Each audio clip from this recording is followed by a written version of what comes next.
Hello, everyone. What is going on? My name is Timpedia, and welcome back to the TNT podcast episode. Wow, that was a cool number you just said. Redacted. Yeah, no, that was the sound of redacted. But we're back. Sorry we missed last week. We are adults with busy lives, is what I'm realizing more and more as time goes on. Bruh said it. It was written in the sands and forgotten. And blown away. I just want to talk about Final Fantasy. All right, we're just gonna jump into it. Okay, no, hold on. This game is ass. No, we're not doing none of this. We just need to introduce bullshit. you guys. It's just Tim. My name I'm is just Tim. Tyler, and we got fucking Friedman in the building. Fuck this game. Going? Okay, Fuck so Square Enix. there you go. So hate this shit. Final Fantasy VII That's it. Redacted. More like re. Oh, I was gonna say like re. Oh I mean, we got other topics. I think. No, just like there is just stuff. but this is gonna be that the big one. Look, everything else can be skipped. You two have been bursting at the seams to talk about this on the podcast for like 2 weeks now. That's So true. We can talk about this. I'll and go if we silent. I'll go silent. You guys do what you gotta do. I'll say if we I'll do just have enjoy time, the show. I do want to talk about the. Tyler, you're burning Final Fantasy time by talking. Yeah, about I anything am, else. but I do want to also talk about the crew shit. That's you guys the wanna talk Ubisoft about? the crew. Yeah, the Ubisoft crew shit. Look. Do you- Ross do you from actually Game want- Dungeon has a whole thing going on. He's trying to save the he game. does. It's a whole big campaign. Just talk about Final deeper Fantasy. than that. I want to hear what All right, Friedman we'll- was like We'll 2 talk weeks about the ago. crew after. 2 weeks ago, Friedman was like, "I must talk to Tyler on the podcast. This is essential." I had this bit ready to go. We'll see if it still lands after 2 weeks. But let's talk about 7. So Tyler, how far into the game are you? I just got off the Carnival cruise, and I'm at Costa del Sol.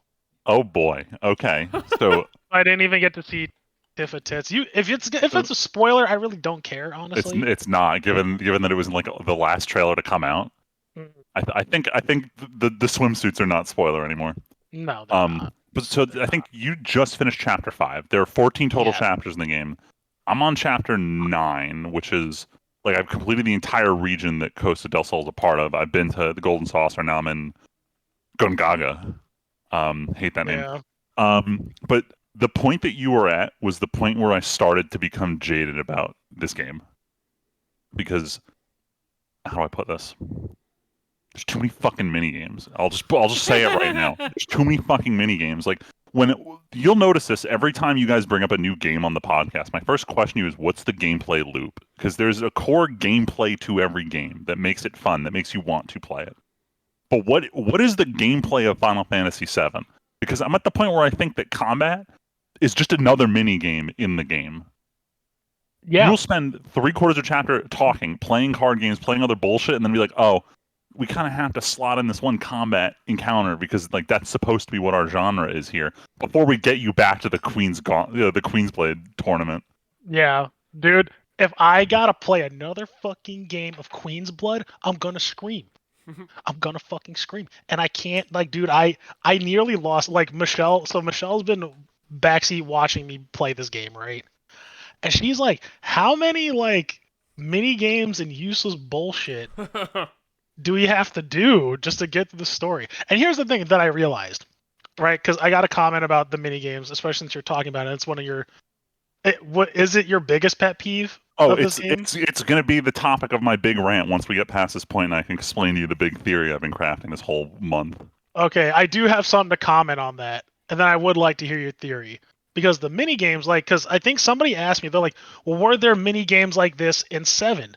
And when I think back onto it, yes, there were actually a lot of mini games.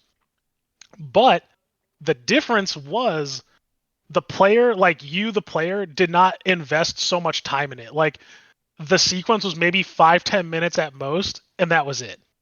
I'm also remembering a lot of them being optional. Like it may have just been a while, but like when I got to the Golden Saucer in the original, like I skipped as much as I could. I was like, I don't play mini games. I just want to advance the plot because the plot is serious. Yes, which you can do. Which, unfortunately, like this, all this stuff, like the Carnival Cruise Queen's Blood tournament, that's not skippable, right?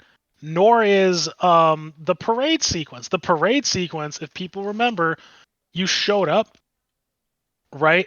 Oh, Cloud is disguising himself. Sweet. He is now infiltrating this parade, and that's it. Like it wasn't that deep. Yeah. It's how do I put this? What genre do you think this game is? Would you call it a JRPG? Honestly, at that point, I wouldn't even. It's some kind of action? Question mark. Because this is Is going to this lead a in. classic action adventure label? Oh my god! Because this is going to lead into the theory I've been crafting all week. What genre of game is Mario Party? Party game. Party game? Multiplayer party game. Party game? Board game, let's call it. Correct. The genre of Mario Party is board game because you're playing a board game that gets occasionally interrupted by a mini game. But do you think the average person, when you say Mario Party, are they going to say this is a board game or this is a minigame collection? What do you think is the more apt descriptor for Mario Party? A minigame collection? Probably Minigame collection. Because that's what this game is starting to feel like. Like, I'm going to describe like what it's like. You literally start the game. You get out of the tunnel that you were in at the end of the last game. You're in an open field, and immediately you have a cool fight. All right, cool JRPG. And then what happens? It tells you, oh, you need a chocobo to get around. But how do you get a chocobo? You gotta go play the chocobo minigame to go up and down. And then once you have a chocobo, then you're golden. You can start wandering around until you run into Chadley. And what does he do? Podcast with copyright. He tells you to go to this town and activate it, which is this other minigame. And then you go to the life spring shit where you have to press triangle 3 times for that minigame. And then once you're done with that, like it's literally this. It's you. They string you along from one minigame to the next with some little bits of story between them. But it's egregious. Like I saw a meme about it with this song, and all I can think about every time I walk up to anything, like the Golden Saucer was egregious because, like, Tyler, I will spoil Costa del Sol for you. I apologize. Do it. No, do it. I don't care. You're going to get there, and the first thing they do is they tell you get on this Segway, and then it gives you instructions on how to drive the Segway, like straight up, just like mini game with the high score. You unlock shit. So then you go around, you start doing real story. It lines up very much with how original was, and then there's this bit where it's like, oh, we need to get to the beach. But you can't go to the beach unless you're wearing swimwear. It's coming. So do you want to know how you get swimwear in this game? Oh, no, stop. Dude, You need tickets to get swimwear. And do you know how you get these tickets? From playing your choice of 3 different minigames to get 2 different swimsuits for Cloud. And then once you've completed a segment, you have your swimsuit on, you go to the beach. You'll never guess what the game does. Oh, no. It jumps to Tifa and Aerith's perspective, who also need swimsuits, who now also need to play minigames for than Cloud just played to get their swimsuit so that they can get to the beach. Oh god. I was furious about how much time you spend in Costa del Sol playing dumb bullshit minigames, because Costa del Sol is immediately before you get to the Gold Saucer. And the whole gimmick of the Gold Saucer is that it's Disney World, but just filled with Disney minigames that you can play. And you know what? It's not just play one. You have to play what you think is all 6 of them. And the whole time you're there, you're thinking, I can't wait to play Chocobo Racing, the only minigame here that fucking matters. And you get up to it, and what happens? They're like, sorry, you're not a Chocobo Racer, you can't play this minigame. So I'm like, all right, this is bullshit. What? The story kicks in. And then you go to hunt down, this is the part where, like, how do I put this?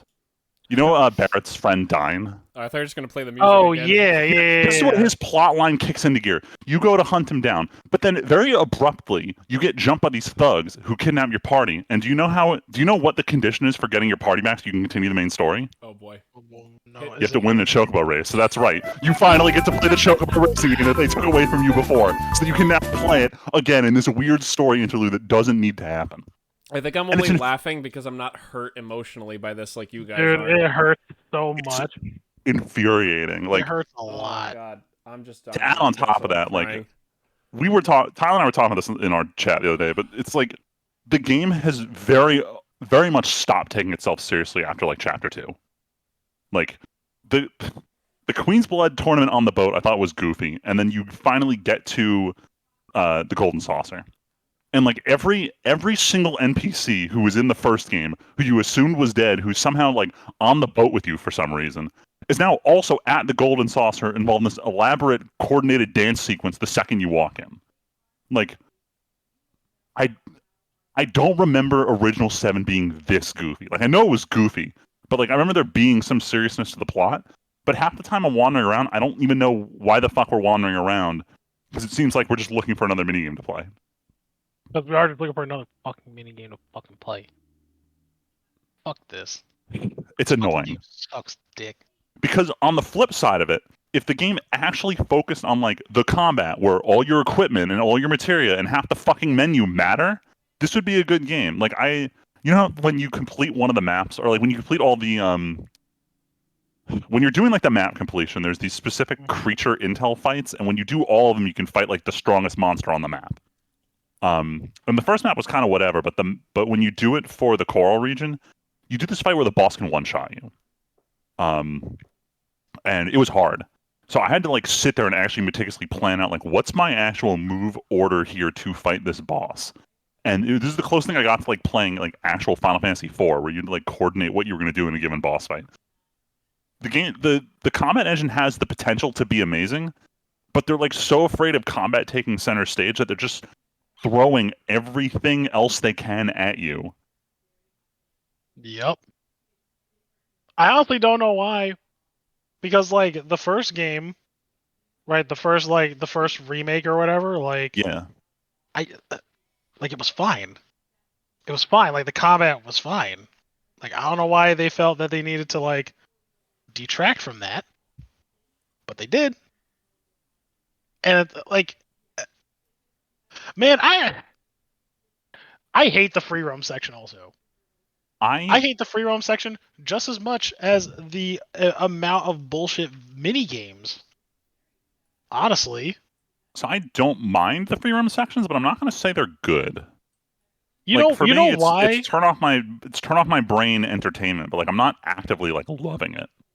I just think it's not even that interesting. Like I feel like it's like, oh, you can kind of make this like kind of make this like Assassin's Creed, but like at least with Assassin's Creed, like climbing and doing these other things were fun, at least, right? Yeah. Like this shit isn't even fun. Climbing isn't fun. Exploring this like section, like navigating things, is not fun in Final you Fantasy. found a cache. Find the 3 treasure chests in the area. It's just not. It's not good, and the game doesn't even reward you for exploring. Right? Like if you go to a new area, there's a good chance it might be useful later, but definitely not now. Right? And they make that apparent later on. Like for example, like in the first area, right? Where I go to this windmill and there's nothing there. I'm like, what the fuck is going on? Like, I guess something clearly has to be here, right? Yeah, I experienced that too. Yeah, I'm like, what the fuck is going on? Like, what? Like, why is it so barren? And then come to find out, oh, you have to go do this other bullshit just to unlock being here. Oh, okay, I guess. Sure. Like, I feel like a lot of the things that this game does, I don't think it respects the player's time. I think you're right. When you said this, they were like, oh, we want to. They saw Yakuza and they were like, Leonardo DiCaprio, like fucking. Point and snap. That's what we need. That's what this game has to be. I'm sad you said that because I've literally, since Friedman first played the song, that's what I've been thinking and waiting for a moment to interject before you guys spiral too far. Is, do you think the success of the Yakuza series has anything to do with this? Because, I mean, if you look at anything Yakuza or Friedman, you played a bunch of Zero, right? I'm like 3 hours deep on Zero, and okay, so I can feel Yakuza in this game. Like, Yakuza does all this side stuff, but usually Yakuza's like, here's a taste of a side thing, and then you never have to do it again, but it's all there. Whereas it sounds like this is, you have to do... You have to, and that's the thing, there's also not a lot of minigames you have to do in Yakuza. Like, in Yakuza 0, the 2 main characters have their own, like, big minigame to make money and to, like, progress, like, their upgrades and stuff like that. But other than that, everything else is, like, basically optional, or you get introduced to it once, and then you never have to deal with it again. Like, it's all optional. There's nothing forced on you. Unfortunately, the game kind of obfuscates what the rewards are for doing all this open world shit. Because, like, like so first and foremost, there's this character named Chadley. He was in the first game, but he was very limited in what he was there for. He was there to just be like, you taught him you can do VR battles. It was cool. In this game, they needed some way to make the open world work. Like, what was your motivation for doing it? So this kid just keeps calling you on your cell phone every time you discover anything. Like, Oh my god. to the point where they did a look into the files and found that this kid has more unique spoken dialogue Stop. than any other character in this video game. More than Cloud, No. the main character, who you Yeah, always control. Chadley has more voice lines. Also, I hate Chadley as a character. He's Sheldon. I can't stand him. I can't stand real Sheldon in Big Bang Theory, and I can't stand fake Square Enix version. Yo, I've never come close to throwing my fucking controller at the fucking TV than facing him in the Queen's Blood tournament. What was his line? Like whenever he like put down a move that like he was about to he was like gaining points in, he said some dumbass shit where it was like was it a projection show that you're going to lose? I'm like, oh, this My odds of victory are certain. I forget what it was, but it was some nerd shit. Yeah, it was some nerd shit, and I'm like, yo, I would give you a swirly right now. I don't care if you're a fucking robot. Like, dude, it was bad. It was bad. And you know what? I feel like too that they were riding the high because they got so much good acclaim from the Queen Bee dance segment from the first game. That I feel like they were like, oh, well, we just got to do this for every single section. We just got to be more goofy. Like, if you continue playing, tell me when you get to the Golden Saucer, because I'm curious what your thoughts are on that dance sequence. So, I mean, don't worry. I am going to keep playing. Okay, so you are going to finish the game. Yeah, unfortunately, Yes. but yeah, Like, I am. Just despite all my gripes and how furious I am still having fun, and I want to see this through. Like, I'm not enjoying it. I just, every time the fucking instructions for the next minigame pop up, and mentally I'm hearing the fucking Mario Party theme every fucking time. I know that the combat is fun, and I know there's a Sephiroth fight waiting for me that I just can't wait to do. So I'm gonna keep playing it. But I'm gonna keep bitching and moaning the entire time because I can't believe some of the decisions they made here. Fuck this shit. So What? pissed. What else did I need to bitch about? Oh, there was one comment I saw on Reddit today because it was another, every week someone's like, why does everyone hate Chadley? And then everyone in the comments is like, here's exactly why I fucking hate Chadley. And the top one I saw was anytime you interact with anything in the world, he stun locks you. Because immediately you get the animation of him to pull out your fucking cell phone gun, and then he pops up on screen, then it waits like 3 seconds, and he always starts his speech with, Cloud, wait. Then the new dialogue, and it's like every time, it's infuriating. You know why I think I get pissed? He's literally he's Navi. He is 100%. He's Navi, and he's just as annoying. Like Tim, there's so many things in this game that break the flow of that break the game flow that it fucks with me. It like the gameplay flow, like from navigating the world. It's like navigating the world was already bad enough. The fact that you're gonna interrupt me while I'm doing it is even more egregious. Right? Yeah. Like why? Like it's already difficult navigating this world without any sort of I mean, I guess navigating is fine, but it's not a joyful experience like running around because like I said, they don't even reward you for exploration, right? Which I think is really kind of annoying and stupid. Yeah, But, the only you know. real benefit is you can buy material from Chadley, but like all the good ones are limited to like you can only buy one from him. So it's like after you finish 3 objectives on the map that has 40 objectives, you've now bought your best reward. And there's really not that much pushing you to do more. The biggest gripe, like I don't know if you did it, but like he keeps having you do this proto relic shit on every map. And I've been doing them. The fact that you gotta do it, but then you have to fight the fucking summon in order to get them, though. No, this is different. Oh, what about the proto relic? Because I've been doing those. So I've been doing them, but like after the first time, I'm like, did I get anything for this? Like, where was my reward? And then I get the second maps one because that's the one where Fort Condor comes into play, and that one was infuriating. Fucking Fort Condor. Mostly because I already beat all of it when Intergrade came out because they're like, oh, this is where Fort Condor is. Like, this is the only place to play it. And then surprise, we put it in Rebirth. But I beat that, and then at the end, you didn't get anything. So I'm on the third map, and you can't complete it because surprise, surprise, you go to the Golden Saucer twice in this game, so they need to unlock some shit on the map when you come back for it. But I like looked up online like what am I getting for this? Because I realized like I haven't gotten a single reward. You don't get a reward until you've completed all of it at the end of the game. Are you serious? Yes, but it's like they give you like the best equipment for doing it. So it's one of those like end game things. So, but it's just like there's no incentive to do it up till the end. I want to interrupt you though for a second because that's very interesting. Because it leads to one of my biggest gripes, actually probably the biggest gripe for me in this game. Go for Tim, it. What did is you it? know you can't? I mean, next to the minigames are really bad. But when you get past a certain point in a section, like when you go on to the next chapter or the next act, you cannot go back to that previous area. You I mean, can after a certain amount of time. Really? You can you story lock yourself. Like a certain amount of time in the next area, or like at like 20 hours into the game, you can go back to any earlier section. It's all this chocobo unlock bullshit. Once you actually fully unlock a chocobo in a region, I'm pretty sure I know at least from Junon back to the grasslands, you can transport yourself back. I don't know if when you get to Costa del Sol, because I haven't actually tried from there to go back any further. I was like, because I can't go back, because I can't fast travel back. It won't let me. Until you leave Costa del Sol, you can't go anywhere. That's fucking stupid. And it's fine because you're just going to be playing mini games. There's no need to go back and level up or do anything. Yeah, but like, what if I decided I got a wild hair up my ass to go like do these proto relic things? I mean, I did the proto relics, but like, say I want to go back and because all those, so the aforementioned beast fights that Friedman is talking about, those beast fights have sub objectives.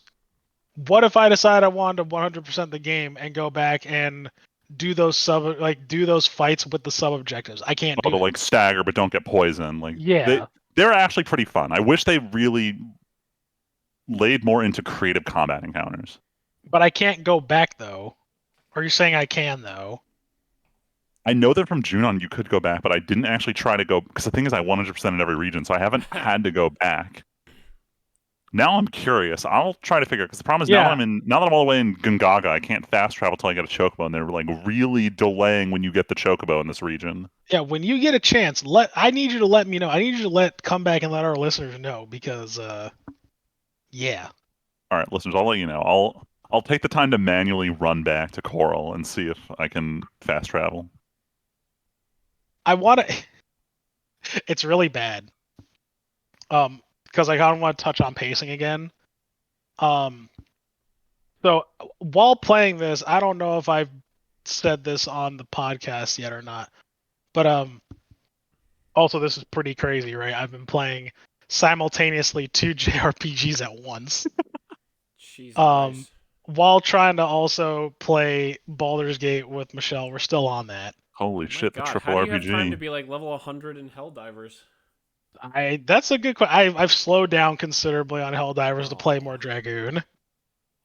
I mean, if you want to play, like, that's the thing. No one's invited me to play it. Like, I wish I had time to play Helldivers. I would love to dive into hell for democracy. Well, let me know if you get some time. I'll make some time for Helldiving. Oh hell yeah! But what was it? Oh yeah, so the pacing, right? So how they break up the action and pacing in this year 2000 game. Tell me why it's so much better than Final Fantasy, this new one. I think with the evolution of graphics, there's all this focus on spectacle. I believe that. And there didn't used to be, and I think games were different because of that. I don't know. This game boasted like having, at the time, over 100 people working on this game. That was a boast on the back of the CD box. And saying that it had like stellar graphics. What was it? Well, but that's the thing though. Square at that time was highly recognized for being one of like the leading people in making Final Fantasy games look so nice though. Like they were the nicest looking games on the market. Oh yeah, 7 was a revolutionary step for the the PS1 era. Yeah, PS1 era, like it influenced so many other RPGs just after that, during that era, and going into the PlayStation 2. And it's like, yeah, like for the time, it was fantastic. Why? And I'm not looking for them to do anything to like revolutionize the gaming industry. I just want them to make a good game. Like the remake, I thought was well paced. I thought the actions and everything were really good, and the spectacle pieces were far and few in between. I think that's what made them so effective. Yeah. But now we're having a spectacle piece every 2 minutes, and they're all stupid shit. They're making me learn mechanics that I'm not gonna use again, like the fucking dolphin shit. How come the dolphin The minigame? dolphin racing minigame, which was And followed just before the frog jumping minigame, right? yeah, These like one-off games. why? Like you're making me waste. And that's what I'm saying. Like this game wastes the player time, and it's nothing but padding. Like it feels like there's so much padding. Like Michelle and I because I've also realized how much time I'm wasting, right? Like doing that parade because I decided I wanted to commit to the parade bit. Oh, did you assemble like all 10 of them spread I out and then like did. try and do the hardest lineup? And you know what fucking sucked? What the worst part about that was? The fact that like I'm running around with the chick with my head cut off. So it took me like 40 minutes to try to get that together, to like find these fucking cran eaters, put them together, right? And not only that, you're gonna make me play a rhythm game that has no fucking rhythm to it. Okay. Yes, where the notes are like coming from off screen. It was worse than the Honeybee game.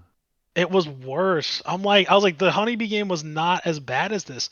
And it's really funny because I'm like, oh, it's like Hatsune Miku, but like Hatsune Miku, for those at home, I am referencing the Hatsune Miku music rhythm game, which if you like that J-pop shit and music rhythm games, I highly recommend it. Yeah, I'm a fucking weirdo, but that shit was great. But but yeah, man, like I'm just like there's no rhythm to it. And I didn't even break 10,000. I'm like I refuse to do this again. I can't do this again. It was so terrible. Yeah, And I the think I did Queen's 2 Gambit runs and then I thing, gave up. for me to just I don't know. I don't know how well you did, but I struggled on Chadley and the chick afterwards. So Chadley was the only one who gave me a struggle. I think I had to do 7 attempts on him, but I one shot at everyone else. Yeah, I think yeah, he took me the longest. I learned why he's so difficult because we used a strategy because I don't think we went first.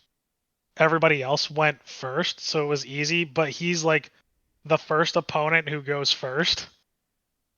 And he's got all these weird ass buffs. Like it was weird. Like I had to change my playstyle a bunch before I found something that finally worked. Oh, and I got lucky. Right? Um but yeah, man, I was like, it took me like close to like an hour and some change just to get through that. And I'm like, I should have just skipped all this. Yeah, Like because at any this was point you such could a just bow waste out of of the time. tournament. Yeah, and I'm like, why? And then at the end, spoiler for those at home, like this is a spoiler for the Queen's Blood tournament. You have to fight Red at the end, and I'm like, come on, after all this bullshit, you're gonna make me face fucking Red? Like, I already went through the gauntlet on this. It's all just to waste my fucking time. Wait, so have you been fighting all the Queen's Blood players, or have you been skipping that part of the game? Hell no. Okay, I good, try to skip all that. because I want to spoil the plot line that comes as you beat everyone. So I think after like your 17th win, you defeat this dude who's like this transcendent master. He's literally floating on air as he plays you, and you beat him. What the And then fuck? suddenly you get a vision from the creator of Queen's Blood. And I shit you not, he's literally just Maximilian Pegasus. This dude who's haunted by the card game he created because there's some spirit living within it. What the It's fuck? literally fucking Yu-Gi-Oh! I hate this. This game is stupid. Anyway, to conclude this, the final thing that we had discussed in our in our chat the other day was just that like did none of this criticism come up in a single review? Yo, for Like no one talked real. about this. Like everyone's just praising the open world, and I'm convinced like they spent 20 minutes on the grasslands. They did the first Chocobo Hunt minigame because the minigames don't ramp up until you like get to Junon. And then Yeah. it's just out of control. Yeah. So I'm convinced these reviewers didn't play more than 3 hours. They couldn't have. I believe motherfuckers got paid off or something. It's not. This ain't it. This ain't it, Chief. Like I wouldn't be so upset if this wasn't hyped up as like the greatest JRPG of the modern era, because I'm currently staring at Persona 3 Reload in my room, waiting for me to Bro, play it. I'm looking at The Legend of Dragoon. The greatest game- JRPG of the modern era. The game came out in the year 2000. That's 24 years ago. Why is this game better? It's actually funny. So I'm comparing it to, like, I don't even think it's that good of a mini game. So I'll tell you what I did the other day, right? There's this logic puzzle, right? It's really fucking stupid. It's on this ghost ship. But when you get on the ghost ship, in this room, there's a locked chest.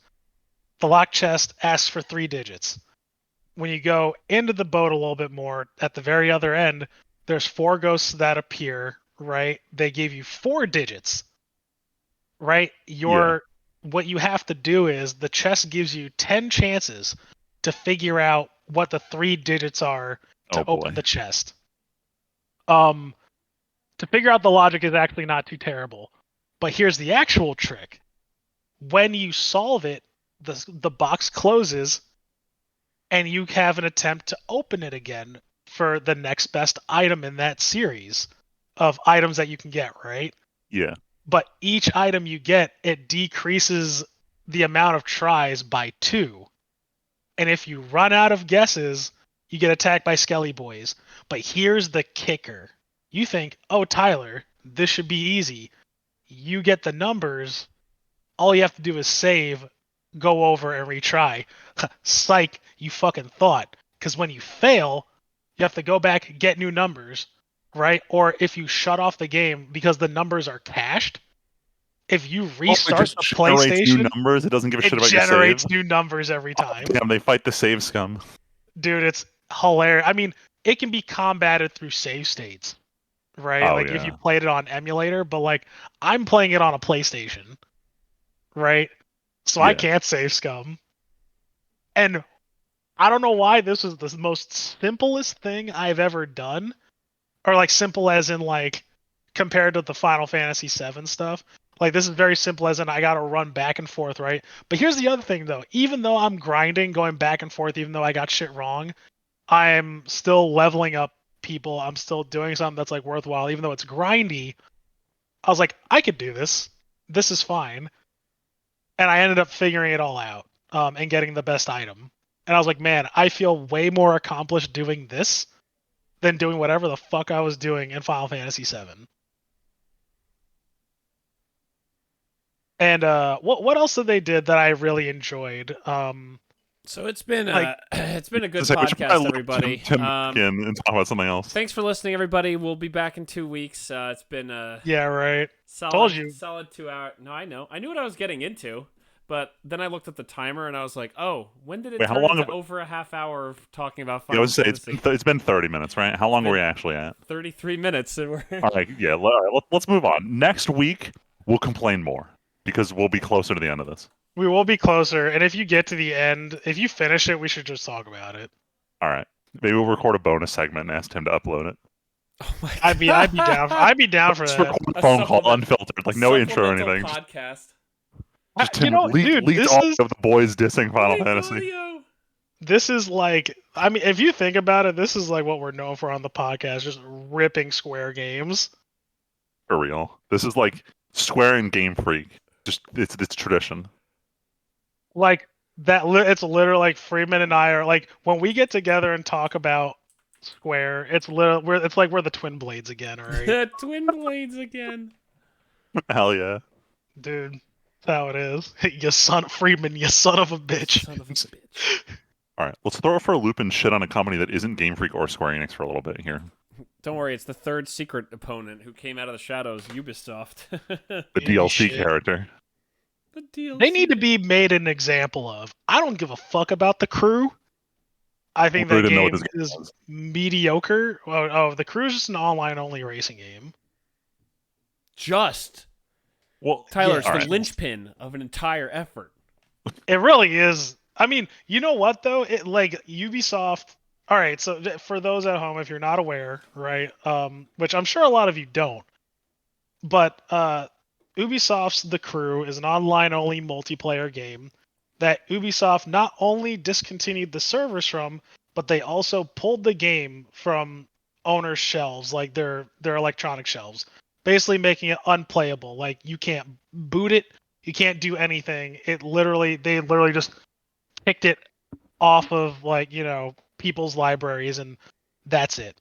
So that caused the big commotion, and Ross from the Game Dungeon, or Accursed Farms is his channel called, touched on this subject a while ago actually, and he brought a lot of attention to it. But now it's, as of, was it April 1st or the 11th, Tim, that Ubisoft actually went and pulled the plug I don't and remember, took a lot of them, Yeah. out of libraries. Yeah, so normally with an online game, a lot of the times the servers just get pulled, but you still have the game installed on your computer, you just can't access anything. What Ubisoft was doing was saying, "Hey, we're going to take the servers down and we're going to cut off your license for this game. So you cannot even say that you own this game legally anymore." Like, not even that you can't play it because the server's down. No, you just don't own this thing anymore. You can't make your own server. You can't do anything. Your license is revoked to play The Crew. And that's what's being fought against by Ross and his. He has a huge video on it. I didn't watch it. Was Ubisoft CEO the one who said like gamers need to get more comfortable with not owning their games? All of them have said it. Was he the one who said that? I mean, there was the Blizzard guy, 2 days ago, who said, "Oh, gamers should be tipping game companies after they're finished with a game." Oh, I thought that was fake. No, he actually said that? Are you Freeman? It's Blizzard. Come on, of course it's real. Oh my god! You know the subreddit Not the Onion? It's like everything Blizzard does, Blizzard Activision does, is like could be from that subreddit. I saw in a meme and I thought I was just clowning on how Blizzard is usually really greedy. I didn't realize this was actual greed. The guy actually said, "Why don't gamers tip gaming companies after they finish the game?" Yeah, no, there's a reason why I don't buy from certain companies anymore. Because luckily we have games that come from companies who've done nothing, like Helldivers, and you're just like, hell yeah, man, this is great. $40 for this? $40, yo. You know what? I would buy super credits. I will tell you, Tyler, that I told Freeman this. I bought the $20 deluxe edition and $20 of super credits. I don't even blame you. I was like, this game is fantastic. I want to give them money. Yeah, I was telling Tim, I do the same thing with Guild Wars too. Like, it's a free MMO. I don't pay a subscription. I will buy premium credits when I think that they're doing a good job on the game. Yeah, reward good behavior. Trust me, I would have spent a lot more money if they offered any way to buy any resources in the game instead of just useless ass super credits that can't actually do all that much. Admitting he would be pay to win, caught live in 4K. Yeah, right. No, here's the thing. I don't like... See, it's not even pay to win. It's just that when I'm playing a game like this where it's PvE, I just want to have the strongest... Like, I want to take fully upgraded everything and go into, like, a difficulty 3 mission and just have fun. So the fact that there are so many passives that I can't unlock without tons of resources, or, without playing difficulty 7 and higher missions when I only typically play around, 4 or 5... The fact that I have to go up to difficulty 7 just to get the final resources to do the final unlocks for the passives in the game drives me insane.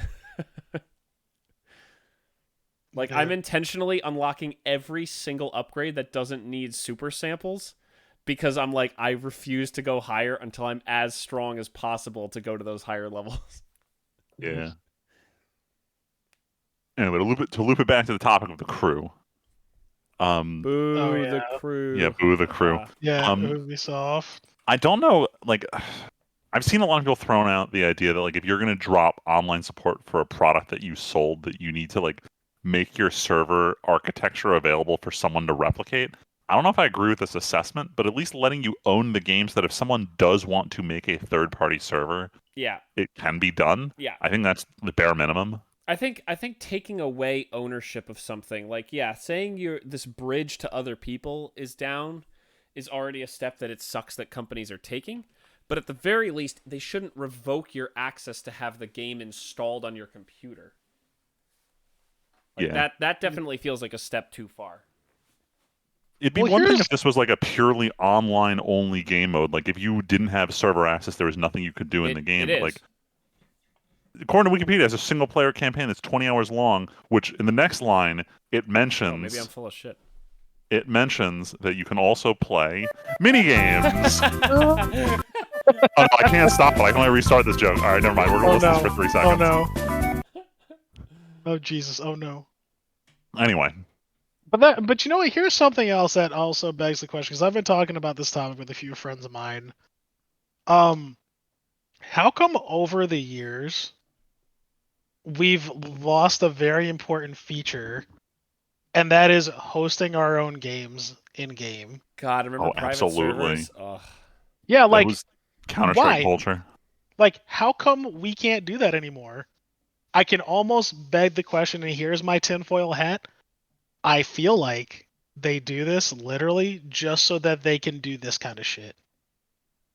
Because why the fuck would anybody want to move on to another game if they want to keep playing this game and host their own servers? I feel like you can definitely see it with how Counter-Strike was done. Because like exactly. back in the day, Exactly. Unreal Tournament?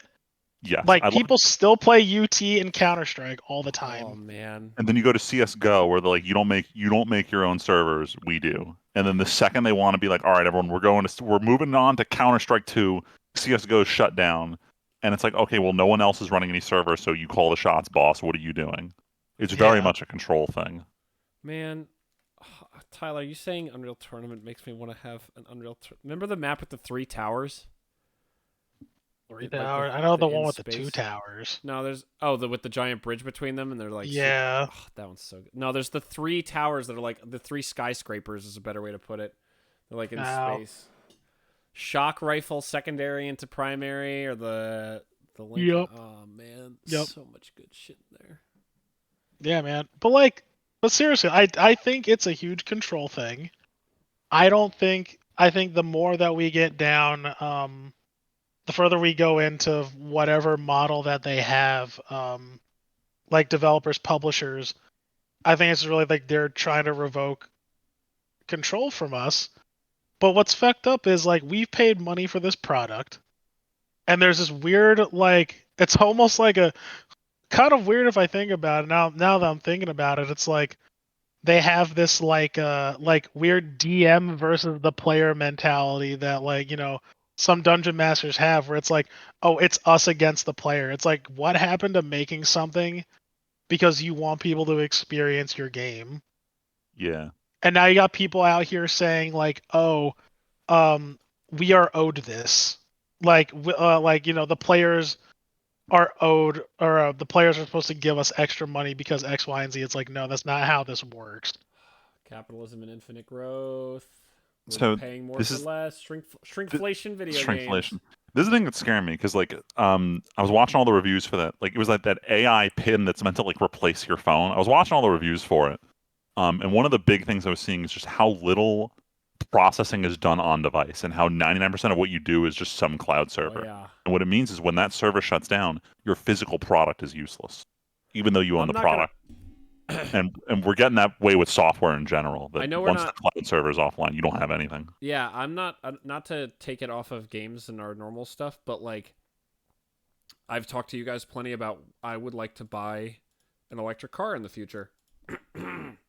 Whenever I can finally afford to buy a new car, I would like to buy an electric car. But I'm genuinely worried about buying, like, there's a brand called Polestar that I really want to get a car from at some point in the future if I can.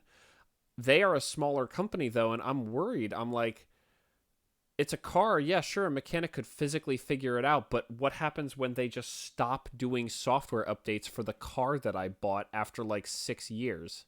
Yep.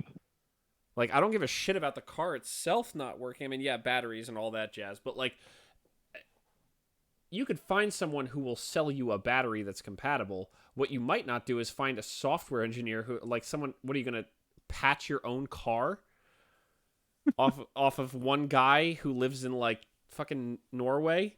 You wouldn't like, hack oh yeah, your car. I'm keeping, oh my God. That's my biggest concern about buying an electric car. None of the infrastructure crap and anything like that. Thankfully, I have a home where I can plug in. But like physically being able to run my car, like how many things about like the Cybertruck being a disaster? Yeah, the physical build is terrible, but also like software and everything. Or Freeman, like you're saying with this AI helper thing, like Yeah, the more we offload shit, the more you're putting on the company to actually maintain your stuff, not you. yeah, and it's more of the falling into like the too big to fail crap. Yeah. Like, is Apple what would happen if Apple went away? Oh, I guess iPhones would just be screwed. No, We've actually been exploring this a lot at work. Like when we went to the cloud, we're like, we got to take advantage of it as much as possible. And now everyone's exploring the idea of like, what happens if we want to leave the cloud tomorrow? What do we need to be like to get out of their system? And now we're like scared of dependency. I am looking for a new job. Yeah, no, we're not pulling out of cloud. Money's way too loud for us to do that. But anyway, I'm not going to give out work secrets on this podcast. What we should give out is movie secrets.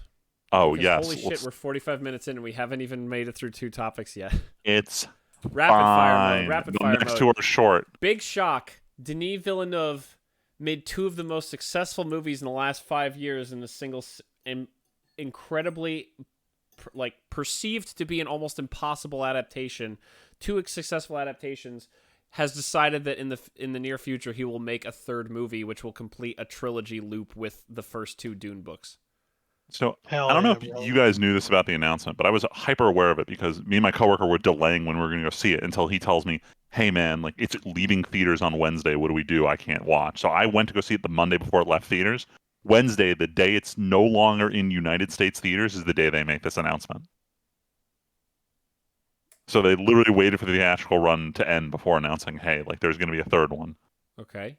Knowing that if you announce in advance, like, "Hey, we put out movie 2, movie 3 is going to be a thing," people will not see movie 2 in theaters because like, I'll just wait till 3's out to watch everything. Yeah, but that's a mistake. Like that, I don't know about that. I feel like they waited for the full run to be done to make sure it earned enough money for them to officially give the green light. Plus, in at least an interview I saw, I don't know if it was the one where he announced this, but in an interview shortly after or when he made this announcement, he makes it sound like it might not be the next project he does.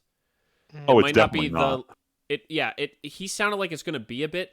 So I think it's a case where they're like, okay, let's get as much money as we can out of theaters, and then we'll confirm to everybody. But like, this is the kind of movie you needed to see it in theaters. Like, I'm so glad that I saw this movie in theaters. I want to watch this movie a couple more times before the 3rd one comes out. But I'm glad I saw this in theaters. And honestly, if they do a double feature thing before the 3rd one comes out in theaters, I'd probably pay to go see that again to refresh before the 3rd one. Oh, I think we were talking about that before, Tim. Like we really enjoyed that stuff. Like I haven't been in too many of them, but I thought they were always cool. Like those double features. Oh, I haven't either. I would Before, love like, to the do main, that. Yeah. Yeah. No, I would be so down. Yeah, no, there's not much else to this other than, yeah, it's probably going to be a couple of years, but Dune 2 should probably win some Oscars, and Dune 3, I'm really interested to see what he does, because Dune 1 was 2 movies, but he's saying he's going to finish the trilogy of the story of Dune Messiah in a 3rd movie, which is really interesting to think about. Is Messiah that much longer than original Dune? I don't know. book-wise? I'm not saying it's longer, but just the fact that one book got split into what? It's like around 5 hours of film. Like that's Something like that, yeah. And I don't think Messiah is that different in length that you could be like, yeah, it's a whole third, like it's 3/5 of that in a single movie. I don't know. But he has earned plenty of trust that between the first 2 adaptations of this book. So I'm very interested to see what he would do, because I watched a lot of interview footage of him and Howard Shore, the composer. Both of them are such mega fans of this thing, and they cared so much about doing this right. Like, I think I forget if I brought it up on here, but Tyler, I think I told you this, that he had been quoted as saying, a lot of people misunderstand the first Dune book, and what's the author's name? Oh my god. Oh yeah, that. Oh wait, the author. Frank Herbert. Frank Herbert had really wanted Paul Atreides to be a character that you don't really root for. You really kind of like feel the regret and how power reshapes people and what power makes people do to keep that power and to get that power. And I think a lot of the changes from the original story are because Denis didn't just read the book and go, okay, that's a cool book. He like understands it and really read the whole series and has this very strong vision in his head. And I just think it's really exciting to see someone bring a vision so deliberately into life. That I think I'm so, this is automatically one of the most anticipated movies for me over the next few years. Her Dune Messiah is not that good though. I don't think it is, but I think like Dune is propped up by the first book. No question. Like they do get darker, but also they just are less interesting and they just get fucking weird. Like I told you, Friedman, was I telling you that I looked into the lore of the God Emperor to see how weird it gets. God Emperor, that's the book I stopped at. That's when it gets God fucking Emperor. weird. Thousands of years, worm man, clones, it's eugenics, it's fucking weird, man. That's why Sci-fi. I think he said I'll make one more because Messiah is when they kind of end the main journey of Paul. I wouldn't want to do like never mind. I wouldn't want to do more. It gets fucking weird. And I think it's a self-contained story because Messiah is when the Holy War is happening. Yeah. Like everything else is kind of like its own weird like political shit, but the war, the jihad literally is Messiah. So I think that's what he wants to cover because that's been so much of what we've been seeing in the first two movies. So I think that's why you could end it at that. Oh God. Speaking of movies. Oh boy, let's talk about the Sonic movie. So He is the fastest thing alive. Until the faker shows up, or sorry, the real one, because Sonic's the faker. But they confirmed Keanu's playing Shadow. I don't know how to feel about this. I actively think this is a bad idea. I Why? think he'll play the role just fine. To me, Shadow is like literally the edgiest character in fiction. And Keanu is Tell like... me that Keanu isn't also one of the edgiest people in fiction What? in real life. How He's is edgy. he edgy? My man, he played Neo. Yeah, like 30 years ago. Okay, fine. He played John Wick. He played Neo like 4 years ago. Yeah, well, that's funny. Damn, he did play Neo like 4 John years Wick ago. isn't edgy. I think if you look at what John Wick is of like, oh, he's a killer, but he's not talking about how dark and broody he is all the time. What do you mean? Everybody thinks I'm back. Yeah, I guess, and I am back. Like, shut the fuck up, bro. Yeah, but he has. This is coming from somebody who loves these movies. No, I know, but like when I think of Shadow, I think of crawling it, and like I would never associate that with John Wick. Fine, I guess. To me, I don't hear like. To be fair, I've never really played Sonic games, but all I know is the memes of how Shadow is like has like the bloodshot eye, like he carries a gun.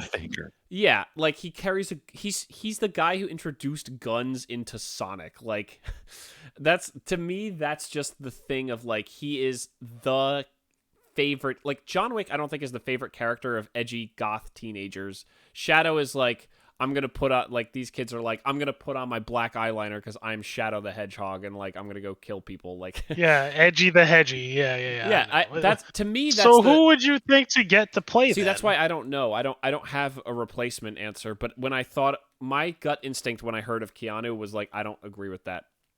Do you think Idris Elba should be Knuckles?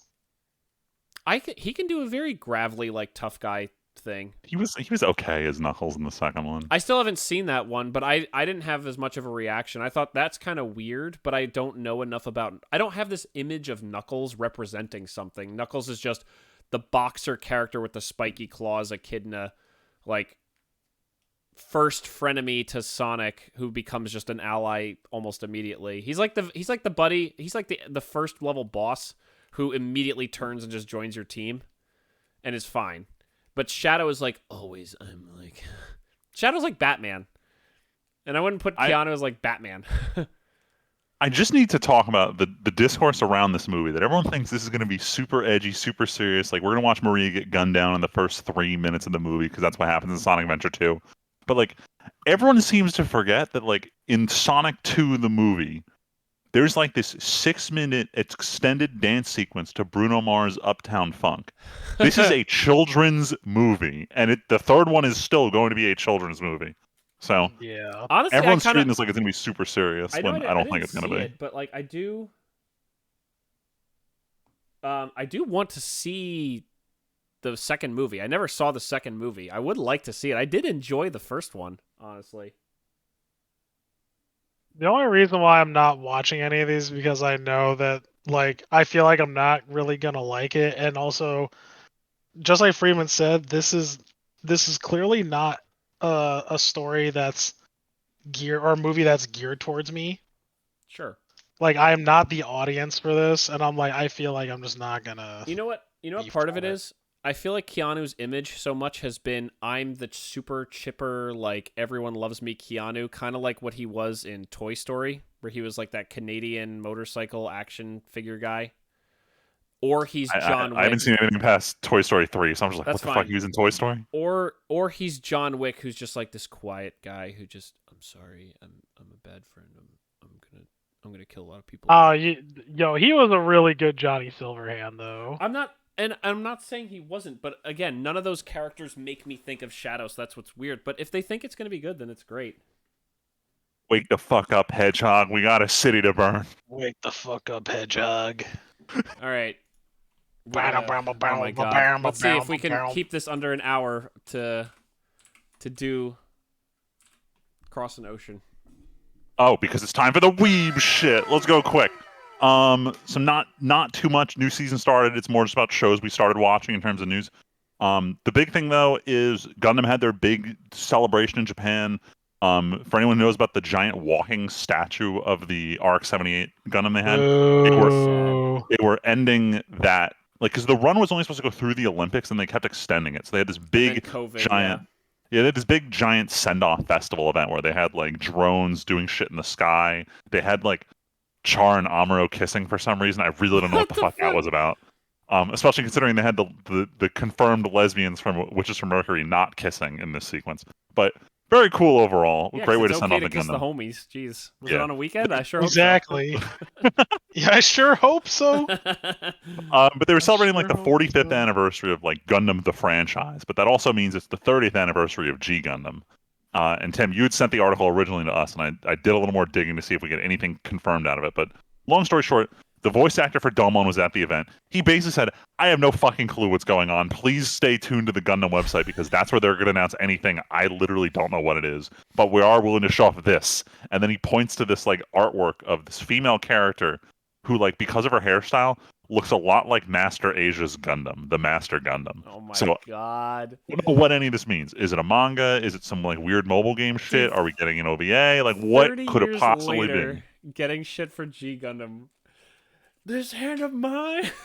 But then it was like bundled in with a bunch of other announcements of like all the other universe, like Gundam Wing is tied in here because it's having another anniversary. Where there's just like all of the alternate timeline Gundams are getting recognized. So ultimately, I think it just means we're getting new high grade Gunpla kits. That's what this is going to be. That's right. You did say that. You're like, guys, it's okay. All the hype just means I'm gonna have more kits to build. In the last year that Witch from Mercury happened, they created like 38 new kits. There was like they averaged like a little less than one. Oh no, not one kit. Like 1.2 kits a week. No, I'm doing the math wrong here. Point is, there were a lot of kits in the last year, and now that this show is done, they haven't announced a new Gundam. They got to do something to print more plastic. You know what's wild? Watching real quick plug for a show I've brought up many times over the years. The Toys That Made Us show on Netflix, one of my favorite documentary series. Yeah, they did the episode about Transformers. Most of the Transformers toys from the first like 10 years almost were from Japan, and that's why they were so intricate. So it's always fun. I always think of that when you talk about this, Freeman, because it's like Japan has the craziest, most intense engineers who put out the most serious shit, and that's exactly what you're talking about. Is like these kits are crazy. As someone in engineering, I can't imagine how complicated it is to like prototype, design, and print and make these kits with these molds. Yeah. And like for a toy maker, I'm sure they're like, yeah, it's not that bad. But like mechanically, I'm like, this is so crazy to fit this all together and like design these, and like they're probably like chiseling this, like 3D printing little pieces and like test fitting it, and then they make a mold and they try it, and like crazy how fast they can churn these out so fast and design them so intricately. Yeah, the engineering's insane because like I've been buying both the top end kits as well as the cheapest ones they make, and the technology that goes into the cheapest ones. Like when you buy an older high grade, like you're gonna get like maybe 7-8 runners of different colors. New high grades, they do all that shit in like 2 to 3 runners, using Crazy. multicolor injections to get different colors on the same runner. It's wild what they're doing, and I wish they would. I know it's probably they treat it like a trade secret, but I wish they would do more video content about like how do they come up with the They can't. like the layout of these runners. They can't. They can't. It's too big of a company secret. Like I'm dying to know. Yeah, it's definitely like someone is sitting there in like SolidWorks and like trying to optimize every square inch of this fucking thing. Like using simulations, making sure the mold flow is good. Like I have the vaguest idea because of being in manufacturing at my last job, but like it is so, I can't imagine like how you get like, they also just have so many years of doing this. Like even just looking, like you think about like if someone out in their factory, like imagine if someone saw the temperature they cook their plastic at, like that would tell someone exactly you could figure out what the composition of their plastic is and like what their process is based on like anything. Yeah, I think Adam Savage has a video where he builds the perfect grade RX-78. Yeah, I watched that a long time ago. Yeah, where he's like explaining how they're doing like multicolor injection. There's one part where like they're using different plastics that melt at different temperatures to layer them together, and like crazy. The science behind it is wild. Yeah. Anyway, we're supposed to be talking about Weeb shit here. Moving on. What's more Weeb than Gundam? Also, this is peak Weeb shit. Yeah, we're talking about sewing Sundays, like. Nah, man, true. Yeah, which we never did. Well, once I can move my arm again, I can return to building Gundams. We will. Dude, the tall geese is sitting at my apartment 3/4 of the way built, and there's nothing I can do about it. You just can't ski ever again, bro. You just can't do it. Right. There's a lot of things I'm hoping I can do again that we'll find out about. Oh my god, you made it too real, damn. Tyler. No. I didn't mean it. I didn't mean it. Fuck. Anyway, so real weebs watch their anime on Adult Swim. And you know what else was, I think still is on Adult Swim? Rick and Morty. This all ties together because I guess the director of the live action, and I don't mean live action Japan, live action US version of One Punch Man. Oh my god. Despite hyping up the show he wrote, they came out and said that Dan Harmon and Heather N. Campbell, one of the other writers from Rick and Morty, are rewriting his script for One Punch Man. Which has me concerned. What? I don't even fucking care. Why tap this talent for this project? I think it's because Netflix. So is Netflix making this or no? I have no idea who's funding this one. This just feels like a Netflixy thing.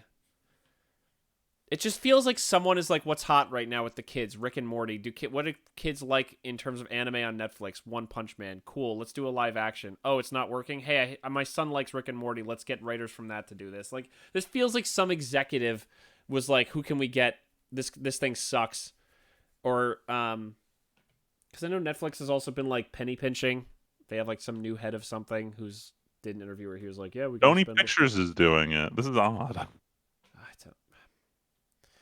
It's okay. Sony's never put out like a really truly great live action adaptation of anything. It's all their animated stuff. So, damn, do not shit on the first 2 Tobey Maguire Spider-Man movies like that. Oh my god, yeah. Thank goodness all the same people are definitely doing the same jobs as 30 years ago. Let's all get 25. Sorry, time for everyone to get old. Friedman, why don't you wrap up Weeb? All right, yeah. So it's been so long since we recorded that. Early on in the season, I know you and I were like looking forward to watching Konosuba. We see the discussion thread on Reddit that like, oh, Konosuba episode 1 is out. I'm like, hold on, this feels way too early. It's not coming out for like 2 more weeks. What happened here? There were some aggressive Crunchyroll leaks. I think the source they found was that there was a anime convention somewhere in South America where Crunchyroll was airing the first 2 episodes of Konosuba and like the first 2 episodes of Sound Euphonium early. and someone just got a hold of the flash drive and uploaded them to the internet. So we got like the high quality 1080p with official Crunchyroll subtitle leaks of both Konosuba and Sound Euphonium. Of those, we only watched like the first episode of Konosuba before it came out. But Crunchyroll was not happy about that at all. They haven't publicly said anything about it, but I thought they had said they were looking into it. that was the only thing they said, that they're looking into it. But the fact that they acknowledged it speaks volumes. Yeah. But yeah, that was it for anime news. Really not that much going on outside of all the new shows airing in the last 2 weeks. Before we go into watched and played, one bit of news, more fuck Ubisoft news that we forgot to talk about. Oh boy. So apparently for the Star Wars Outlaws game that I literally forgot existed, Ubisoft came out and said, "Oh hey, by the way, there's going to be a Jabba the Hutt exclusive mission for season pass owners." It's fucking funny. All right, so what are we watched and played lately? Yeah, that's why that's just, I'm not even putting it on the docket. I thought that was funny that Ubisoft continues to suck so bad. It's been nice not buying a Ubisoft game in quite a long time. For real. Oh yeah, I started these because I was like, oh, I need to get into the habit of when I do things or if I see something, I need to put it down. Yeah, do you want to wait to do your books at the end, or do you want to do them first? No, go for it. Let's start books. All right, your books. So I finished a book. I never told Val. I feel bad. I should message her. I finished Uprooted by Naomi Novik. This was recommended to me by Tim's wife, like years ago.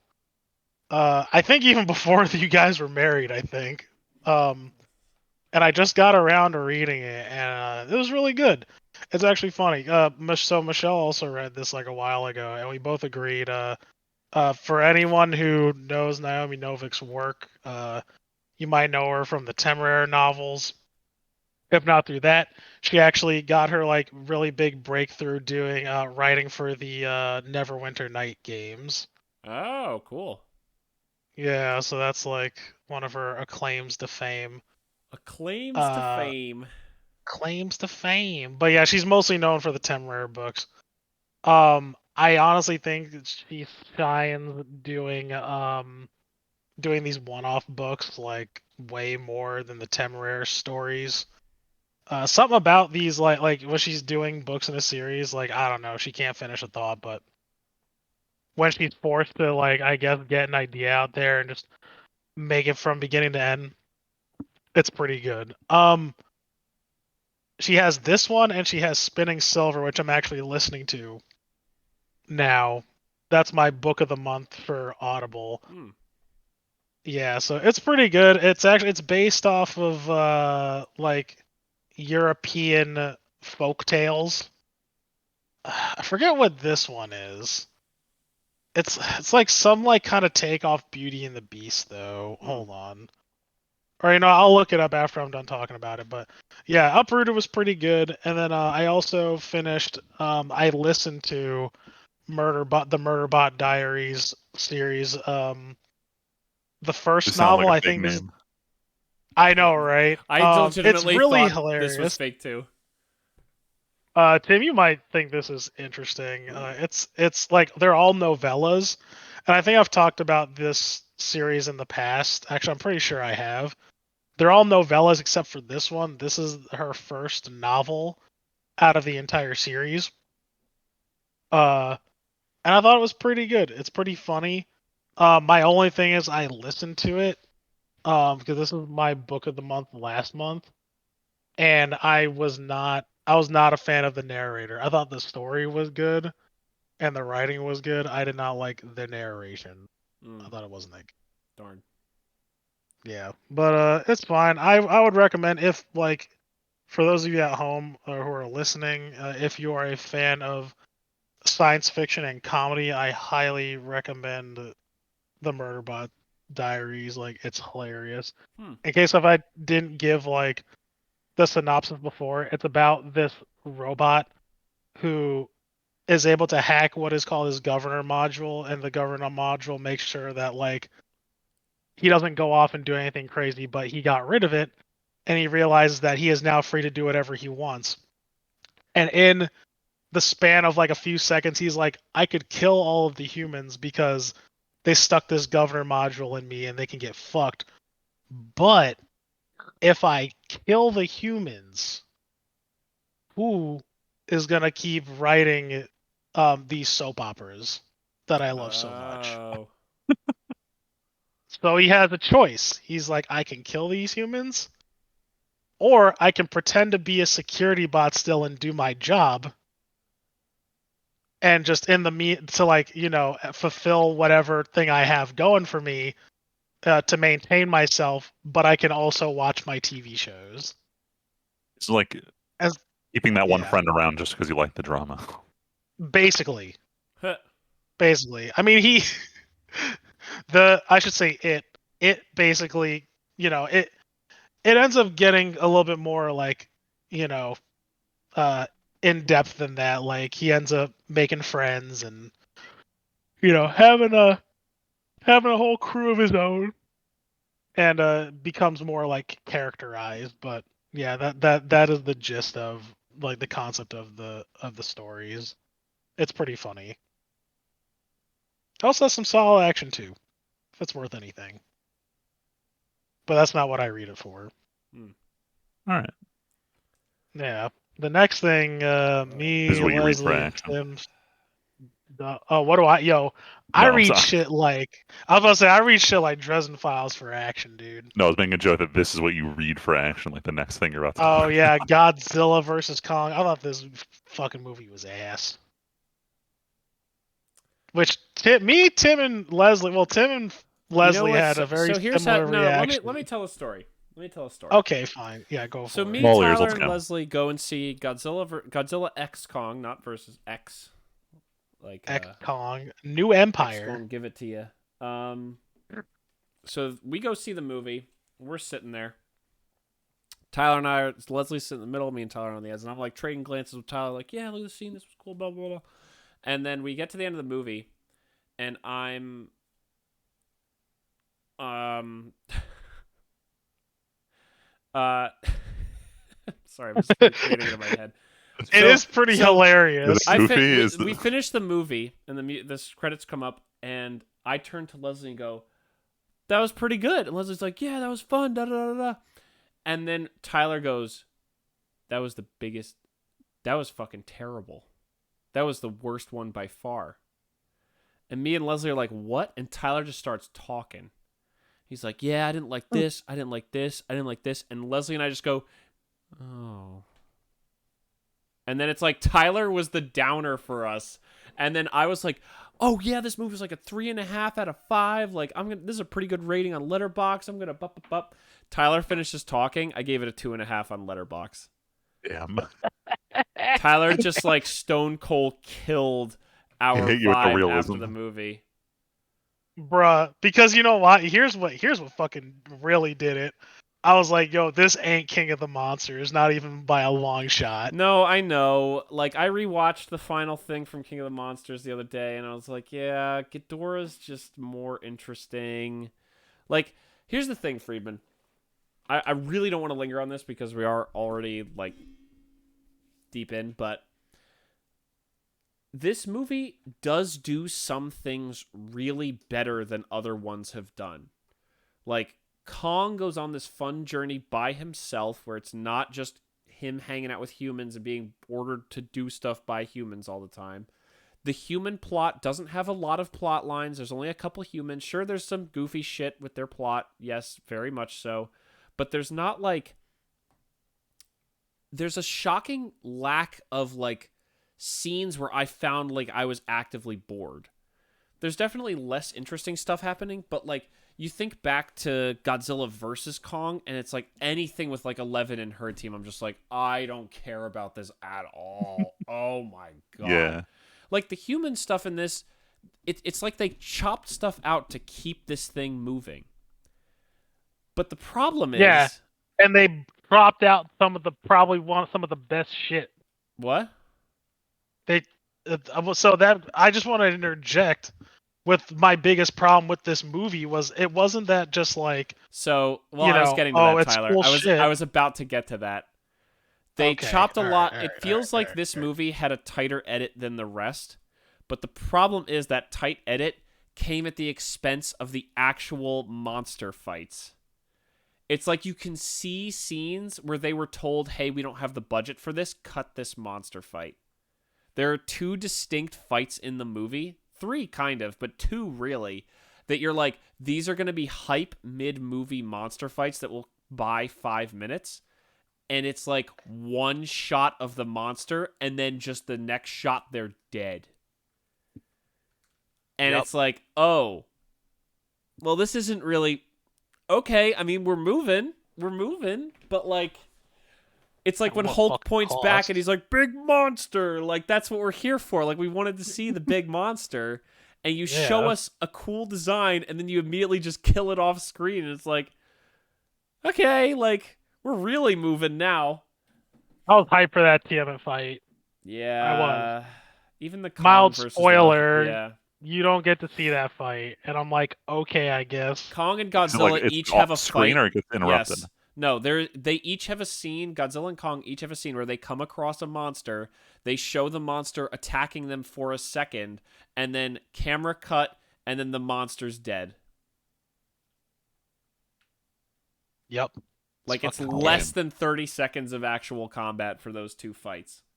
The final Yeah, fight it's- is goofy as hell, but it's pretty cool. There's some shit you Yeah. would not expect to have seen in that movie. That was pretty good. Tyler, I even heard laughing at part of it, like, this is so stupid, I hate this, and I'm like, this is so stupid, I love this. Like, there's definitely some goofiness, but the final fight is pretty good. Again, though, it's pretty short. Like, it's weird. Yeah. Like, the pacing is almost too fast. It's like they chopped off the human stuff, but went, oh, well, we can't raise the ratio of human bullshit to monster fighting, so we also have to chop out a bunch of the monster shit. So it's like they're so close to nailing the formula. But this one makes Yeah, so when they much money. nailed the This- formula before, though. But Tyler, I think if you think back to like that you're not wrong. King of the Monsters had the right formula because it has the stuff in Central America and it has Antarctica. And both of those fights, if both of those fights had been cut from that movie, it would have meant way less, and that's exactly what this movie was. It's literally but that's like the thing. I thought even, right, and I brought this up too. Because, like, I like King of the Monsters, but I also liked, as shitty as it actually was objectively, Godzilla vs. Kong, I also do you mean thought was actually objectively? good. Why was that objectively shitty? So that movie was bad. What the fuck? Oh my But God. the fights were amazing. And I said that. Like, I gave That ocean shit. that Yeah. a higher score because I'm like, this movie. And I tell people, like, you should watch this. Like, I was like, fast forward through everything else, the fights are actually gold. Like, because people were skeptical. I was selling people on that movie, Dun, legit. dun, dun, dun, dun. Like, oh man. Yeah, Shit's so good. it's so good. Like, all the fights in Godzilla vs. Kong were so fucking good. Yes. They were good. They were so good. The only reason they're not as good as King of the Monsters is because Ghidorah isn't in them. Because literally that's the only reason. Because Ghidorah is not in it. You're right. And I said that. And that's why Tim gave it a lower score. That's what made me go, oh shit, I thought about this. Apparently, I just can't. I do feel kind of bad because I No, feel like you're not wrong. It's just frustrating because I was swept along and I didn't feel that sense of boredom I felt during the human stuff. That like actively, it didn't feel like a drag, so I felt like I was riding the hype wave more consistently. But it's in that time it's harder to see that the peaks also lower in addition to the valleys being slightly sanded off. Like they sanded off both sides instead of just the bottom. Yeah, like and know what's cool? No, I wish too. So there's a brief fight between Godzilla and Kong. I wish that went on slightly longer. That was so than the other funny. fights.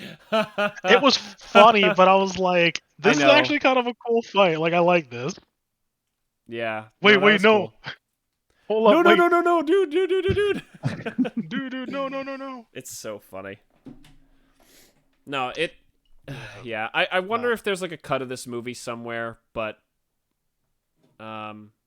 If I got a director's cut where they told me that we saw those fights, I would watch it. Yeah, I would watch it too, and it would probably get at least another half star. Like, Yeah, Friedman, when I tell you that producers, the if monster we that get a Godzilla director's kills off cut, camera, Leslie and Oh, Tyler, yeah. the movie finishes, and they're both like, that was the best design in the whole movie, was the monster that Godzilla kills off screen. Damn. yeah, Tiamat was the coolest monster in the entire fucking movie. Like, And like even the bad guy and I was saying this minor spoiler, Freeman. before Tiamat's design, just for context, Tiamat's design is the reason Godzilla becomes pink. Yeah, I was gonna ask, like, was the Super Saiyan Rose, was it introduced correctly, or was it just kind of bullshit? It's bullshit, but it's related to the monster that he kills off screen. All right, I'm looking at what this thing looks like. If you can find a good shot of it, go ahead, Tyler. What were you gonna say? Oh no, I was just saying like this is another thing that I had a problem with. I'm like, yo, we get fights with like boring ass monsters, but we get to see a fight with what, another fucking monkey, please.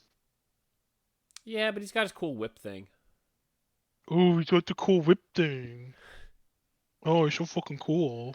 Tyler, look. Oh, he controls the weird dinosaur fucking cold thing that's actually enslaved. Like, man, who fucking cares?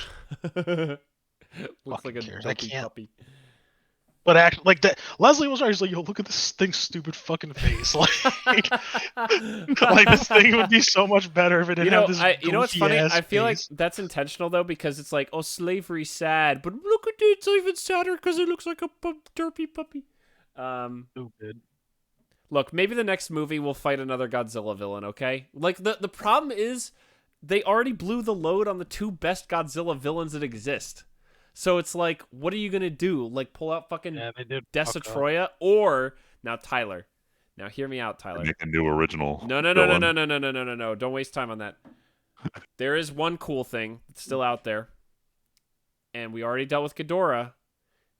Space Godzilla, though. Space Godzilla with the giant fucking crystals. Now we're talking. We're thinking with portals. Now we're thinking portals. Freeman, Space Godzilla is literally, like, his origin story is some Godzilla DNA flew into space and got, like, stuck to a crystal and grew a whole Godzilla around a crystal. So it's Godzilla's design, but he's got giant fucking shoulder crystals that are, like, twice as tall as his head sticking out of his shoulder. Okay. Bad. Dude, I'm here for it. You could pull out, Michelle's like... There's so many. There's, like... But none of them are as cool as like clones of Godzilla. Like what? Gigan, he's a loser. Desatroya, you can't say it Destroya. You gotta say Desatroya. He's just a big monster. Biollante is like fake. He's just a big. He's like Captain Planet villain. He's a big blob of goo. Are all the ones from King of the Monsters dead? Are all the what? No, they're all alive. They're all alive. Yeah, they're all because Godzilla becomes like the king of them all. Wow, the spoilers are in the title of the movie. King of the Monsters. Yo, so I'm actually sad though that Rodan has not shown up again for 2 movies now. Yeah, sure. I'm kind of surprised.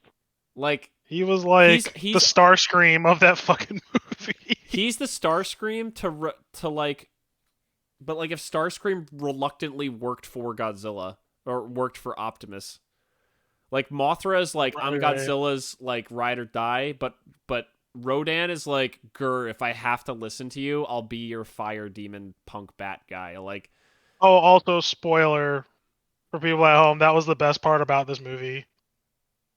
What? Mothra coming back. Oh well, yeah, Mothra's great. I hate moths more than like a lot, and Val like literally can't stand moths, but like Mothra's cool. Yeah, Mothra, Mothra can chill, man. Mothra is the reason Godzilla doesn't kill everybody. Like, that's the whole thing. Mothra is the only thing that makes Godzilla not want to kill all humans.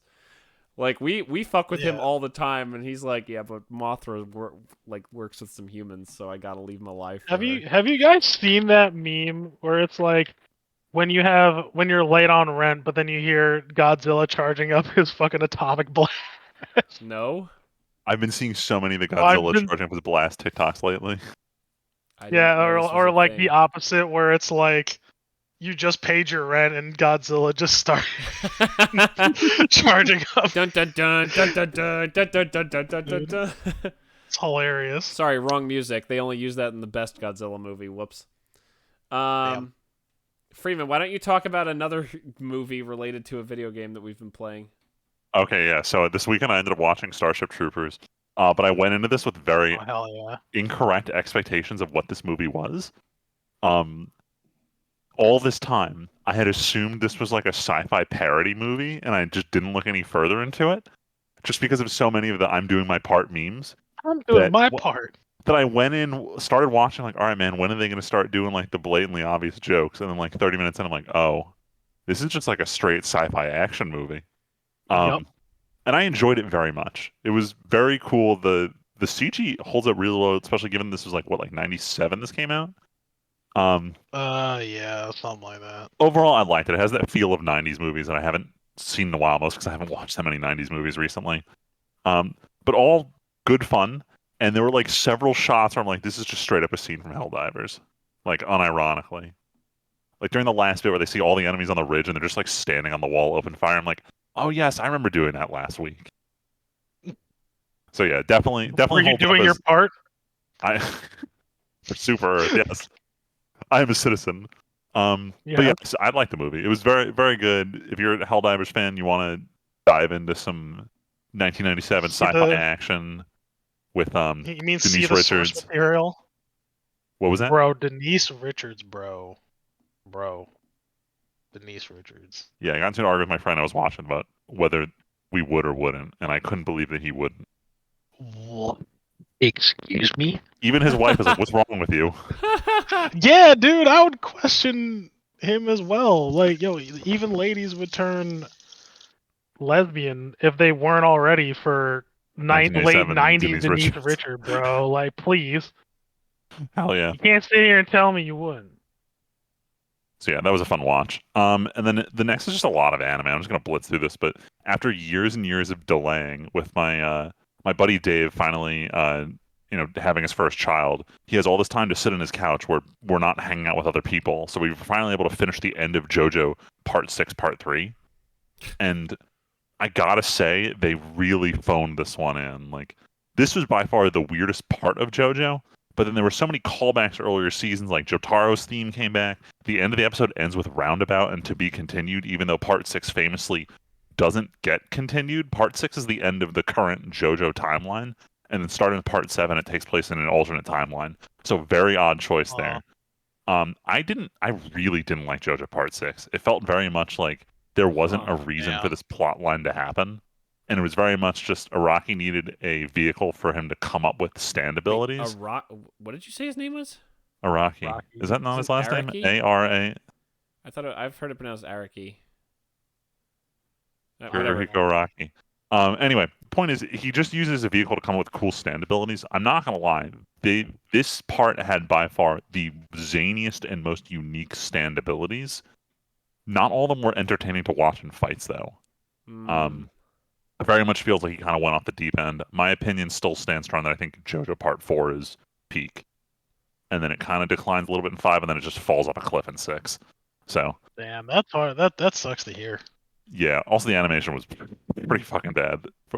Okay, the last 6 episodes had stellar animation for no fucking reason, but the rest of JoJo Part 6 was really pretty ugly. And then moving along, 2 romance animes finished. First one, I finished one last night, Sign of Affection. Tim, I know you and Val finished it. I think we both gave it the same score. Yep, but for anyone who doesn't know what this is about this college girl who she's deaf and she meets this guy who's like a world traveler, and it's about them falling in love. And this is very much a case of the manga had decent sales. They got 12 episodes, and they knew they were only getting 12 episodes.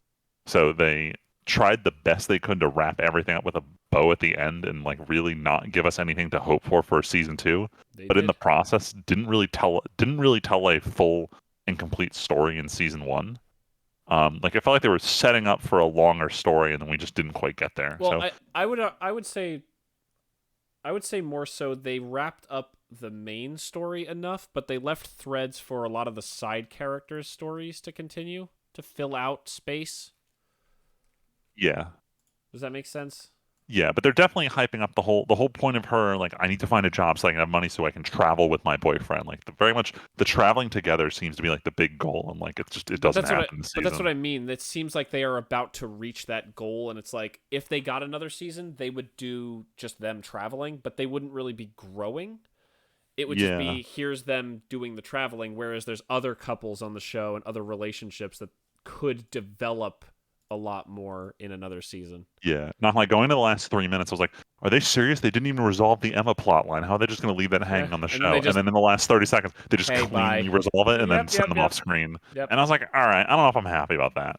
So Maybe that's I when they give it a found out they weren't going to get a season 2 for sure. yeah. So it was kind of whatever about the ending, but overall it was a good romance. Yeah. Especially because it wasn't about high school students. And I will say Speaking they of- do use the she's deaf thing well. Like it doesn't. I think it represents struggles of as someone who's not deaf. I think it represents their struggles well, and it's a good take on a romance that doesn't just like it doesn't abuse the gimmick. It just uses it and runs with it and does a good job with it. yes, and it also doesn't like overblow the like this is a disability. It's more just like this is her way of life. This is her perspective. Yeah, like it has So struggles, but her and the people who care about her and who are around her work around it. yeah, so I think it did portray having a handicap in a positive light, which I like. Yeah. Um, but I think Dangers in Our Hearts season 2 was just a better romance. Also not about high schoolers. This is for some reason about middle schoolers. But Oh it boy. ended with the gooey romantic confession scene we were all waiting for all fucking season. Amazing show. Can't wait for season 3. Unfortunately, they're just straight up out of manga chapters to adapt, so I'm gonna be waiting a while. But this one was very good. And I know Luigi's watching this one now, so I can't wait to talk about it with him. Um, and then 2 more. Solo Leveling ended, and to no one's surprise, I got a season 2. I Didn't it also get a am season 3? Didn't they do the 1 and no, 2? Or okay, I might be totally no, wrong. I thought I remembered. no. This ain't Shield Hero. I don't think they Okay. even do that anymore. But they Good announced at least learned. 12 more episodes for Solo Leveling coming out later this year. I am conflicted on the show overall because it feels like everyone hyped this up like it was gonna be something amazing, and if you take out the animation quality of the fight scenes, there's nothing to this show. Like Huh. the character has no Damn. motivations to do anything other than just be stronger, and he's currently like might be the strongest. So like you have this One Punch Man effect without being a parody like One Punch Man. Um, and like ultimately the world is interesting. It's kind of got this Hunter x Hunter-esque vibe going to it with how all the other characters are reacting to like being hunters in this world, but like outside of the fight scenes, like there's really not much to write home about. So I'm this is not must-watch status. You guys can probably skip this. You don't need to catch it retroactively. Huh. Yeah, very upset with this. I Word. know we watch Gigax video on manhwa in general, and I don't know if it's just that they're adapting like the same like pool of material that we get in like our junk isekai, but like it feels like for a lot of these like God of High School, Tower of God, like there's just not a lot of substance, and people just really like the art. And I'm concerned about that, especially going into like Tower of God 2 later this year. Hmm. But is there Yeah. really substance to it, or is it all just style? Yeah. Nah, I want to know. I want to see Rachel get shot in the fucking face, bro. Dude, I can't wait for this I revenge. hate We've this been bitch. like we were in the middle of COVID when this season aired. Like it's been so long. I'm waiting to see So us get some retribution here and like retribution. see what these Nen abilities really are because they like barely touched on them. Right? They true. These fucking Nen abilities. Dude, it kills me. Everyone is like, we finally got to the end of the prologue, but like we've been at the end of the prologue for 4 years now. Like, We've been at please the end tell of us it. the Yeah. actual story.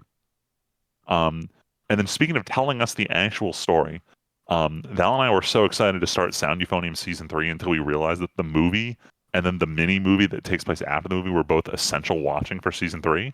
And I was like, why would they do this? It seems stupid. Season 1 ends with the end of their first year in high school. Both the movies just completely compress their entire second year of high school. All these story arcs and shit into 2 mini movies. Wow. So then when season 3 starts, we're at the beginning of season 3, and there's all these characters who are introduced in the movie who are absolutely critical to the plot. I don't want to meet the person who went right from season 2 to season 3, and then they're just trying to piece together who the fuck are all these people in the green uniforms. Like, Oops. I don't think doing like canon movies, especially multiple canon movies before coming back for a season was a particularly great idea. But It may have just been that Kyoto Animation wasn't able to pull off full seasons because they did these movies like shortly. I know the first movie was shortly after their recovery from the arson incident, and then the second mini movie I think came out last year when they had finally confirmed that season 3 is actually really happening and has a date. So the movies, they definitely needed to be their own series. There was just too much shit they tried to squeeze into these movies. Like they were moving fast paced. They'd like rapidly introduce characters so that they could have like full gripping moments like 30 minutes later, and it's like, I just met this person. You have not given me enough time to care about their struggle. Jeez. So it was unfortunate, but they were also well animated and the music was phenomenal. Gotcha. So yeah, decent. But yeah, excited for season 3, which had started. Woo. And that was it for me. Anyone else have any other things they watched or played that weren't already on here? Nah. trying to think. Oh, fun little bonus thing. I started Fallout, Oh, the the TV show. series. Oh. Yeah. And I went into it with negative thoughts. And 4 episodes in, I think it's a banger so far. That's what I've heard. That's what I've heard. I'm like pleasantly surprised. I'm like really shocked. I'm also pissed that Todd Howard's an executive producer on it, but whatever. He's got to start his film career for when they never put out a new game that's good. He'll eventually Fuck just him, transition. bro. Fuck Todd Howard. Oh, I have a game. Marmy shit. I started replaying Empire Earth just for funsies a couple times last week, so you know, man. got to bring back the Oh, classics. nice. But actually, speaking of classics, Val and I had a free night 2 Fridays ago, and we decided, you know what, we should finally make progress on our movie poster. So we watched Casablanca for the first time in years. Oh, what'd you think of it? There are a few things in that movie that definitely feel like as time has gone on, it's gotten a little like. There's a small element of like the ooh, this feels a little sexist kind of thing, da da da da da. Like slightly old stylistic things, but like I still gave it a 4.5 star, man. Like this, there's a reason this is such an enduring classic. There's so much snappy dialogue that just doesn't let the pedal off as soon as you're watching this movie. Like every line is just so sharp. And I was talking about, you know, in Godzilla X Kong, there being not a lot of downtime. Like there is just no downtime here. Like it is just scene after scene after scene where the dialogue is just hitting and hitting and hitting. And I didn't remember so much of this. It's still such a classic. Anybody should watch this. I really think this is still just an incredible movie, and it's just a solid period piece, like romance basically. But it's one of those movies that's like, this almost could have been. You could see this as like a one-room play kind of thing, where it only takes place in one location. Yeah. But they really made it so it really leans on the acting. There's not a lot of crazy action. There's not a lot of crazy chases. There's not a lot of hype moments. There's just the dialogue between these people and the tension and the back and forth that they have, and it's all just so sharp. It feels like it's kind of fake in that, like, there's a lot of dialogue that's like, oh, this feels like it was kind of written, but it's just written really sharp, so you just go with it. It's kind of like listening to Hamilton and be like, they probably didn't talk like this, but I'll allow it because this sounds really good and it flows It's really a little unnatural, but it's very witty, kind yes. of. It's an ancient movie that I'm not really spoiling anything, but there's an absolutely hilarious scene because the whole Casablanca takes place in Casablanca during, I think it's like 1943-ish. It's during the World War II. So it's in Vichy, whatever, the French offshoot in Africa, the like quote unquote free France that was like Nazi, like a vassal state to Nazi kind of thing. The main Nazi officer who's in the movie orders the leader of the French group to shut down the bar of the main character, and he He stands up, blows his whistle, and says, "Everybody out, we're closing the bar." And the main character runs up to him and goes, "Why are you closing my bar?" And he goes, "I am astounded to find that gambling has been going on in this establishment." And the guy running the roulette table that we were at like a minute ago, runs up to the policeman and goes, "You're winning, sir." And he goes, "Thank you very much." And then he just turns and walks off screen. What the fuck? And it is so... Cinema. It's so funny. I'm not doing the delivery any justice, and the mood, the building of the tension and everything, but it is just such a sharp scene that just is. You can see why it's the kind of movie that people have emulated for so many years. And there's so many classic lines. "Here's looking at you, kid," is obviously from this movie. Like so many. "We'll always have Paris." It's another very famous line from this movie. It's just it's great. So big thumbs up for Casablanca still. Yeah, I saw you watch it on the letterbox. I was like, oh, look at that. Yeah, we were like, hey, you know what? We should make progress on the poster. We haven't in like months now. Oh, one more bonus thing. Oh, bonus. I just realized. All right, let's hear it. All right, it's super quick, but I've told you guys I've been like putting up movies every so often that like come up on YouTube. Free, right? You put them up on the screen at work, right? Yeah, I put them up. Yeah, sorry. Yeah, I put them up on the screen at work while I work or whatever. And then everybody comes over, and I've seen. I don't realize that I have watched more movies than the average person. Yes. Because every time they come up, they're like, "Tyler, what's this movie?"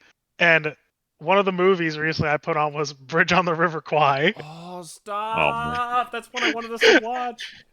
And they're like, "We did watch it, did we?" No. Oh no, I watched it forever ago. Yeah, right. I wanted us to watch it together, but also Blues. Oh, Brothers I mean, on I'll it. watch it.